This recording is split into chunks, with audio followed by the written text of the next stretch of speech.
अस्सलाम वालेकुम दोस्तों, छा हाल आहे? ख़ुशि आहियो त सही आहे। ऐं अॼु नए ब्लॉग सां गॾु रियाज़ थी रहियो।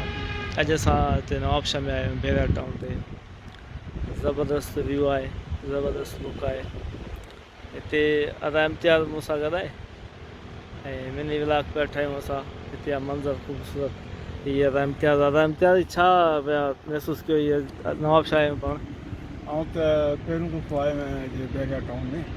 कराची वारो ॾिठो अथऊं, लाहौर वारो ॾिठो अथऊं। पर कुदरत जूं शयूं आहिनि जेको पाण आयासीं त ॾिठोसीं।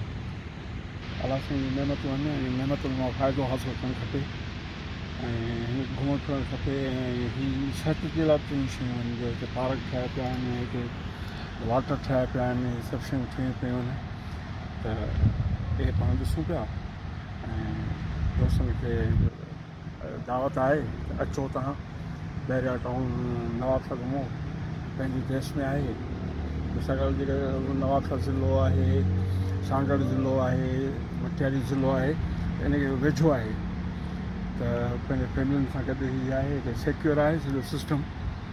पार्किंग जो बि सुठो सिस्टम आहे, ॿियो सिक्योरिटी बि आहे। इहे शयूं आहिनि हिते सभु। माशाल्लाह ज़बरदस्त अदा इम्तियाज़ तव्हांखे ॿुधायो त हिते ॾाढो ज़बरदस्त व्यू आहे। हिते फैमिलियूं जेकियूं अचनि थियूं ऐं हिते पंहिंजो इंजॉय कनि थियूं पंहिंजे ॿारनि सां गॾु।